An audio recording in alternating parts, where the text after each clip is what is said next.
peu drone pour drone et missile pour missile, il annonce que la guerre revient en Russie. C'est une petite phrase, mais qui formule ce que l'on sait depuis quelques temps. On va se poser la question, est-ce que c'est une forme d'escalade ou une simple riposte graduée? Mais d'abord, les indispensables de Justine Fraissinet. Bonsoir Justine. Bonsoir Emmanuel, bonsoir à tous. Les Ukrainiens annoncent donc la couleur, la guerre arrive ou revient en Russie. Oui, de l'aveu de Volodymyr Zelensky lui-même. S'il ne revendique aucune attaque en particulier, le ton se veut volontairement menaçant. Écoutez. Україна стає міцніше, поступово війна повертається на територію Росії, до її символічних центрів та військових баз, і це неминучий, природній та абсолютно справедливий процес. Même menace à peine voilée de la part du porte-parole de l'armée ukrainienne. Écoutez. Хіба вперше таке? В Росії завжди щось літає, і в Москві в тому числі. Тому закрити на це очі і сказати, що вони все збили, там і в Криму вони все збивають, і там все збивають. Щось таке прилітає. Тому говорити про російський спокій в глибинки вже не доводиться, і вони отримали те, що хотіли. Ces deux déclarations font suite à une vague d'attaques de drones en Russie et en Crimée ce week-end. D'abord, en plein Moscou, des drones ont visé le quartier d'affaires de la capitale. D'après les médias russes, c'est là que sont situés plusieurs ministères, celui de l'économie, de l'industrie ou encore du commerce. Le ministre de la Défense russe se vante d'avoir abattu un drone et d'en avoir désactivé deux autres électroniquement. Visiblement, cela n'a pas suffi. Des vidéos montrent le moment où des drones kamikazes explosent. On le voit, 2 tours de bureaux sont touchées, fenêtres détruites, façades éventrées, documents éparpillés au sol. C'est la 3e attaque de drone en plein Moscou depuis le début de la guerre. Ce week-end encore, dans la région de Bryansk, on est dans l'ouest de la Russie. Vous savez, c'est cette région frontalière qui est la plus touchée par les frappes en provenance d'Ukraine. Eh bien, un drone est venu s'écraser sur ce commissariat. Le toit du bâtiment est endommagé, les fenêtres sont brisées. Quelques heures plus tôt, c'était la région de Rostov-sur-le-Don, plus au sud, qui était visée. Certains médias russes diffusent cette photo de ce qui ressemble au débris d'un drone calciné. Bref, 3 attaques en moins de 2 jours, dans la droite ligne des mots de Volodymyr Zelensky. À cela s'ajoute également une attaque aérienne, et pas des moindres, en Crimée annexée. Les médias russes parlent d'un essaim de 25 drones lancés, 16 auraient été abattus, 9 se seraient écrasés en mer Noire. Précisons qu'il s'agit de médias russes et que pour le moment, nous n'avons pas d'images pour vérifier ces informations. Voilà, en tout cas des attaques opérées avec du matériel de pointe, qui est la nouvelle stratégie de Kiev. Effectivement, stratégie basée sur les drones, qu'ils soient navals ou aériens. Sur l'eau d'abord, Kiev dévoile à la chaîne américaine CNN, je cite, « Le secret le mieux gardé d'Ukraine, c'est tout nouveau drone naval. Il mesure un peu plus de 5 mètres de long, il pèse 1 tonne, vitesse maximale plus de 40 nœuds, soit environ 80 km/h, autonomie 800 km, largement de quoi rallier la Crimée de Sébastopol à Kerch au départ des côtes ukrainiennes. Et surtout, ils peuvent transporter une charge explosive de 300 kg, soit 8 fois plus que ce que peuvent emporter les drones aériens Shahed utilisés par Moscou. Le constructeur ukrainien de ces drones souligne le caractère stratégique de leur utilisation pour déstabiliser les Russes. Il sera très difficile pour eux de repérer et d'intercepter un si petit drone. La vitesse de ces drones dépasse celle de n'importe quelle embarcation. Voilà pour les drones en mer. Dans les airs ensuite, on apprend que le gouvernement ukrainien prévoit d'allouer $1 milliard à la production de drones en Ukraine, rien que pour cette année, pour former ce que le gouvernement appelle l'armée des drones. En 1 an, Kiev a déjà autorisé une 40aine de nouveaux modèles à opérer sur le champ de bataille et donc on comprend que l'ambition est d'en faire encore plus. Le ministre ukrainien de la Défense parle même de grand boom dans la production de drones en Ukraine. Et ce grand boom n'a pas échappé aux Russes qui font tout pour s'en protéger. Contre les drones navals d'abord, regardez, ils sont en train d'installer dans l'eau des clôtures autour du pont de Kerch. Rappelons que ce pont a déjà été ciblé 2 fois par Kiev. Contre les drones aériens ensuite, les Russes mettent également les bouchées doubles. Vladimir Poutine a assisté hier à un défilé naval et pour la première fois, L'événement comprenait un système anti-drone. Des équipements étaient installés sur les navires de guerre russes pour se parer contre une éventuelle attaque. Et les Russes débloquent aussi d'énormes budgets pour protéger des drones la centrale nucléaire de Smolensk, 350 millions de roubles, soit environ 3,5 millions d'euros. Tout cela pour éviter que les Ukrainiens s'en prennent à leurs infrastructures énergétiques. Oui, parce que pendant ce temps-là, c'est ce que les Russes comptent refaire aux Ukrainiens. L'hiver prochain, on n'y est pas, mais c'est à nouveau la guerre de l'énergie. Et effectivement, l'hiver dernier avait mis les Ukrainiens à rude épreuve. Et hier, en plein été, Volodymyr Zelensky a tenu une réunion à ce sujet. Et pour lui, effectivement, il faut d'ores et déjà se préparer à un hiver difficile. C'est avec le froid, selon lui, que les Russes comptent distiller la terreur. Écoutez-le. Очевидно, що цієї осені та очевидно може так статися, що і зими ворог спробує повторити терор проти української енергетики. Маємо бути готові в будь-якому випадку до цього, як готові. À ce propos, le ministre ukrainien de l'énergie déclare dans une interview à la télévision du pays que l'Ukraine sera autosuffisante en électricité d'ici cet hiver. Comment ? Il n'en dit rien pour le moment, d'autant plus qu'on sait que les Ukrainiens ne peuvent pas compter sur l'électricité fournie par la centrale de Zaporizhzhia, qui, rappelons-le, est la plus grosse d'Europe. Merci beaucoup, Justine. Vincent Hugeux, on revient sur l'essentiel, peut-être, la déclaration de Zelensky. La guerre revient en Russie, elle est sur le sol russe. C'est évidemment un secret de polichinelle. Ça fait des semaines qu'il y a des attaques. Ce qui est intéressant, c'est la sémantique, peut-être, du chef de l'État ukrainien. Oui, parce qu'au fond, la guerre débarque sur le territoire russe dès lors que vous avez une mobilisation partielle. Elle entre dans des dizaines de milliers de foyers russes. On ne peut plus se borner à être dans le déni en fermant sa télévision à 20h tous les soirs pour mener une vie tranquille. Ensuite, le recrutement forcé, les drones sur Moscou. Rappelez-vous, à la veille des célébrations du 9 mai, par exemple, les incursions. Belgorod, la région de Rostov, des régions frontalières de l'Ukraine, des frappes parfois en profondeur sur des dépôts de carburant, de munitions, sur des aérodromes, jusqu'à 600 km à l'intérieur des terres russes, les sabotages, tout ça nous indique assez que la guerre ne revient pas en Russie, elle y est depuis un certain temps. Simplement, il y a chez Zelensky la volonté de manifester le désir, et le constat également d'ailleurs, d'une intensification de cette présence du fait guerrier sur le territoire russe. Et alors, sur la question des drones, je serai très bref à ce stade. N'oublions pas que, indépendamment des mesures antiaériennes que Justine évoquait dans sa présentation, les Russes eux-mêmes s'efforcent de combler le retard notable qu'ils accusaient au début du conflit. Ils ont également leur propre drone. Je pense à un modèle qui s'appelle le Zala Lancet, qui est un drone suicide tactique assez classique. Et donc, ils ne se bornent pas à tenter d'améliorer leur couverture. Alors, ils n'ont pas encore tout à fait rattrapé ce retard, et notamment il y a cette dimension du drone naval sur lequel les Ukrainiens ont toujours un temps d'avance, en n'oubliant pas que de leur côté, les Russes travaillent à des drones sous-marins à longue portée, voire des sortes de torpilles à charge nucléaire. Mais là, ça nous fait basculer dans un autre monde. Alors, Guéric Poncet, puisqu'on parle de ce drone Lavan, je reviendrai avec vous, Valéria, bien sûr, dans un instant, à la déclaration de Volodymyr Zelensky. Il fait partie de cet arsenal nouveau. Ce qui est intéressant, c'est que c'est aussi une façon d'aller frapper des zones loin, notamment le pont de Kerch.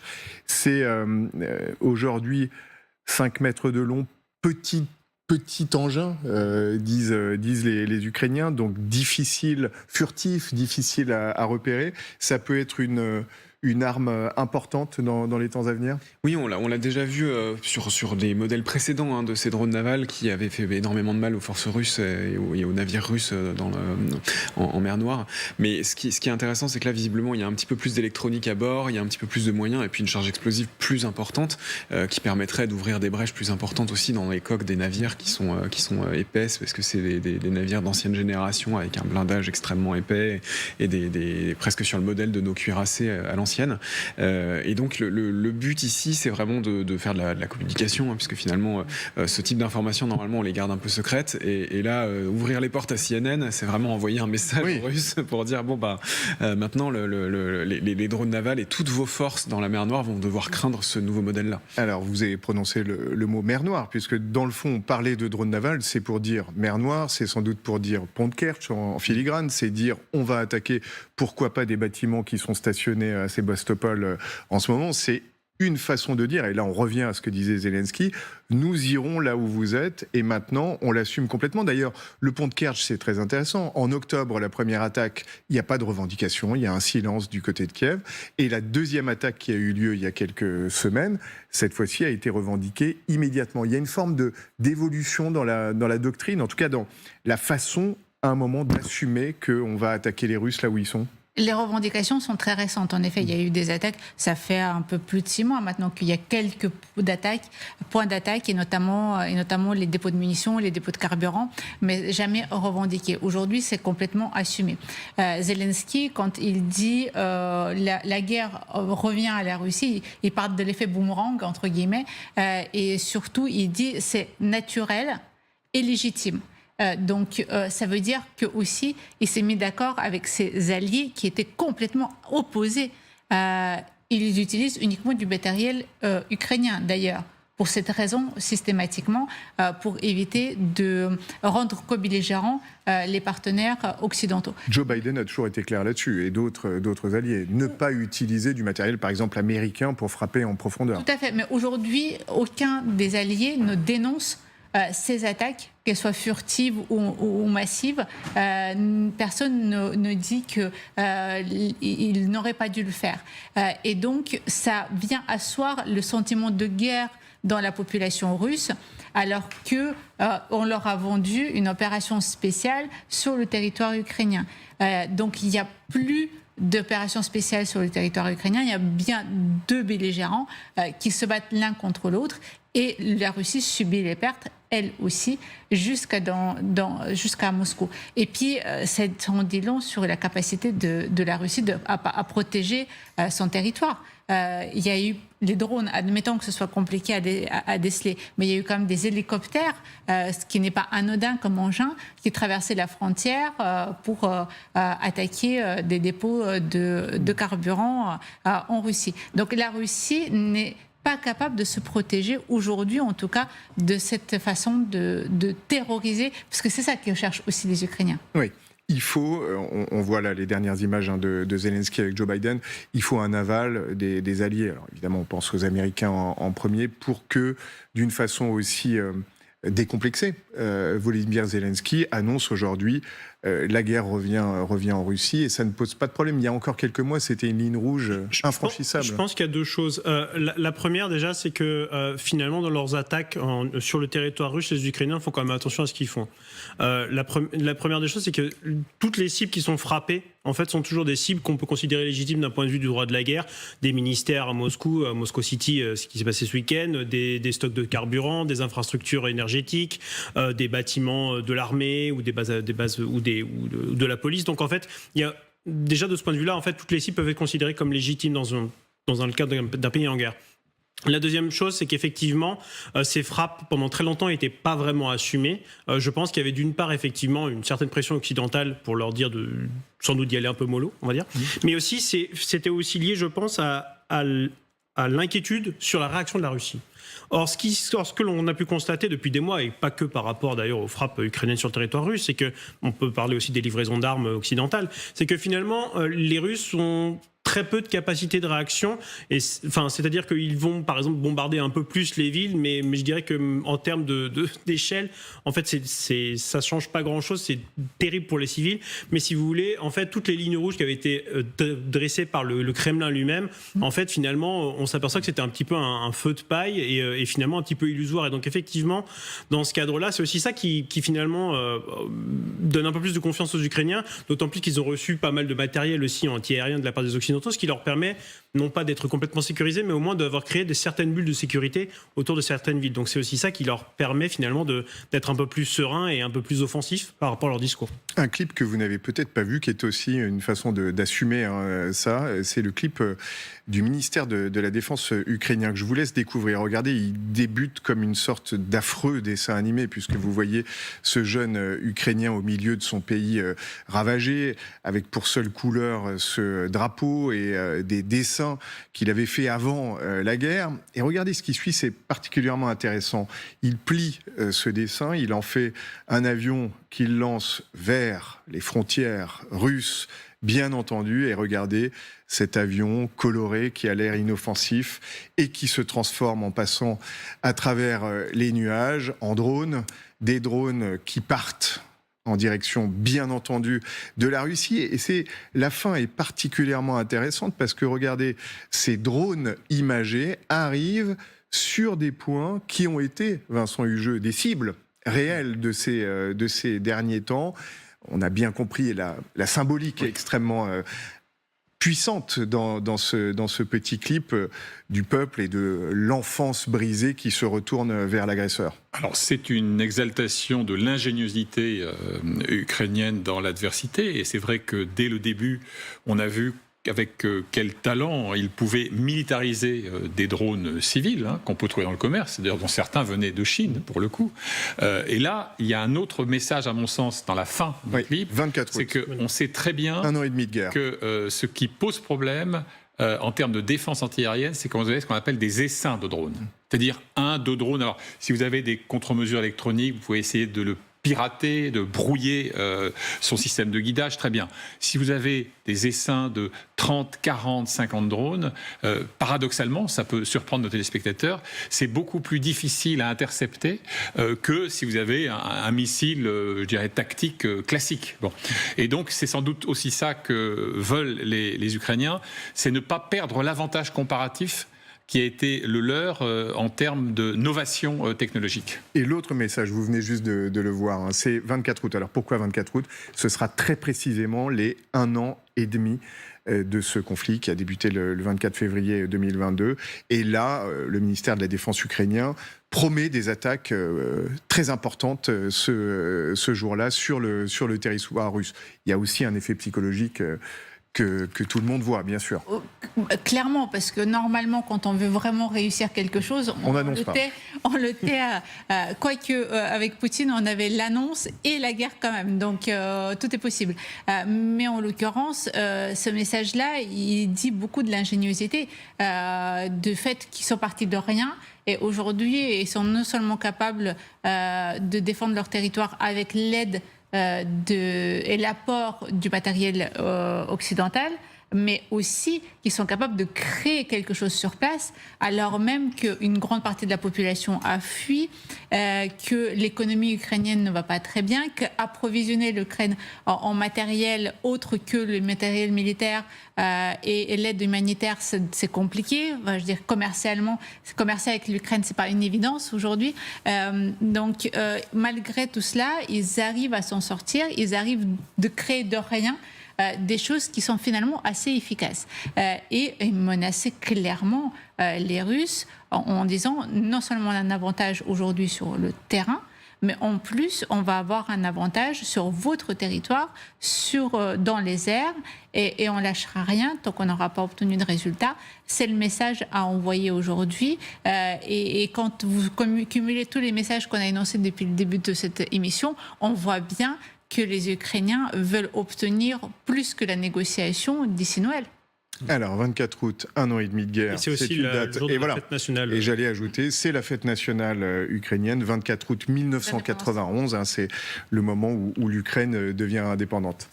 Oui, ce qui est intéressant de voir aussi, c'est le fossé technologique entre les radars et les défenses aériennes russes, qui sont des missiles extrêmement performants, modernes, etc. Et puis finalement, ces petits drones à 1000, 10 000, 50 000 euros pièce, qui vont réussir à percer ces défenses-là, alors même que peut-être qu'un chasseur furtif américain de dernière génération à 100 millions de dollars n'aurait pas vraiment réussi la même chose. Et on se retrouve avec des Ukrainiens qui militarisent, comme vous l'aviez dit Vincent, des drones civils, et qui réussissent finalement à frapper à un endroit endroits où les Russes ne s'y attendent pas. Et les Russes, de leur côté, eux, sont complètement déstabilisés puisque les technologies de protection contre les drones sont des technologies sur lesquelles ils étaient un peu en retard, notamment sur le laser qui permet d'abattre des drones par dizaines quand ils sont en essaim, ou sur le brouillage, ou encore l'interception même d'un drone, hein, puisque c'est des technologies de précision. Ils étaient un petit peu en retrait sur l'avance technologique, alors que d'autres, comme les Chinois ou les Américains, peuvent avoir beaucoup d'avance là-dessus. On dit que les Chinois, d'ailleurs, offrent un peu de technologie aux Russes. Exactement. Les drones. Chinois, eux, développent des technologies d'intelligence artificielle pour que les essaims de drones puissent fonctionner, non pas à quelques dizaines, mais à plusieurs milliers ensemble. Et donc, le jour où, effectivement, il y a des milliers de petits drones qui arrivent à fonctionner ensemble et à reprendre le rôle de l'un d'entre eux lorsqu'il est abattu, etc., la défense aérienne va devenir un casse-tête absolument incroyable. Oui, je reviens un instant sur les drones navals, parce que on a cette image du pont de Kertch qui a été endommagé au mois de juillet avec ces filets, hein, Vincent Hugeux, qui sont installés. Ça reste malgré tout le symbole suprême et peut-être l'objectif le plus important aujourd'hui pour les Ukrainiens. Il a été endommagé par 2 fois, il n'est toujours pas détruit. Est-ce que dans les temps à venir, les Ukrainiens risquent de se focaliser sur ce pont? Je rappelle que c'est le cordon ombilical entre la zone russe et évidemment 19 ou 18 kilomètres plus loin la Crimée. Une frappe décisive qui anéantirait le pont, hein, notamment la voie ferrée, hein, qu'il ne faut pas oublier, aurait évidemment une double portée tactique, dans précisément l'isolement de la Crimée annexée, et puis aussi une portée symbolique. On se souvient de l'intérêt marqué par Vladimir Poutine, qui avait tenu à inaugurer lui-même, en 2 temps d'ailleurs, ce pont qui pour lui était le nec plus ultra de la coopération russo-russe et d'une forme de continuité territoriale, si hostile soit-elle aux normes du droit international. Donc voilà, je pense que c'est effectivement cette double détente qu'il faut envisager, et il serait surprenant qu'il n'y ait pas d'autres opérations de grande envergure visant tout ou partie de ce lien du pont de Kerch. Avant de passer au Niger, une question à chacun que nos téléspectateurs se posent peut-être. Ces déclarations de Zelensky, la guerre est en Russie, le porte-parole de l'armée de l'air qui dit à la fin « ils ont ce qu'ils méritent ». Est-ce que c'est une forme d'escalade ou est-ce qu'on reste dans une riposte graduée? Ulrich Bounard. Je pense qu'on reste dans une riposte graduée, puisqu'effectivement les cibles qui sont choisies sont des cibles militaires. Je dirais qu'il y a même 2 types de frappes en fait, qui sont par des drones sur le territoire russe. Il y a des frappes, on va dire, dans la zone qui est vraiment frontalière, où là effectivement c'est vraiment des frappes militaires intensives, où on vise un petit peu tous les objectifs militaires, logistiques, etc. Ouais. Et il y a des frappes extrêmement symboliques à très longue portée, notamment ce qu'on a vu ce week-end à Moscou, où là l'objectif n'est pas tant militaire, hein, mais c'est juste effectivement déjà de faire rentrer la guerre dans le quotidien des Russes, alors que le pouvoir fait tout justement pour, notamment dans les grandes villes, pour que la guerre n'apparaisse pas, et d'autre part montrer finalement la faiblesse du contrôle du territoire, comme vous l'avez dit tout à l'heure, par Vladimir Poutine, ce qui détruit un petit peu tout le mythe fondateur du poutinisme. Alors, même question, escalade, riposte graduée? Riposte graduée, hein, effectivement, il n'y a pas de frappe massive sur les civils à Moscou, il n'y a pas de frappe aveugle. Exactement, de frappe aveugle et de nouveaux crans dans l'escalade qui a été franchie. Ce qui est sûr, c'est qu'effectivement, l'installation de cette peur au sein des moscovites va avoir un impact. Elle a probablement déjà des effets, et elle a été importante historiquement dans d'autres guerres. On peut se souvenir, notamment dans la Deuxième Guerre mondiale, contre Berlin ou contre Tokyo, lorsque les capitales et les centres de décision étaient frappés dans l'esprit des populations, c'était extrêmement important. Alors, même question, Vincent Hugeux. Alors, vous souhaitez qu'on revienne sur... Est-ce qu'il y a un risque d'escalade ou est-ce qu'on reste malgré tout dans une riposte graduée qui... À mon sens, on est dans un changement de degré et pas un changement de nature. Si vous voulez. Tout ça, au fond, est assez prévisible. Notamment, il ne faut pas oublier cette autre dimension psychologique dans une période où ce qu'on appelle par communauté de langage la contre-offensive ukrainienne éprouve certaines difficultés. On sait que la progression est modeste, qu'elle est âpre, qu'elle est très coûteuse en hommes et en matériel.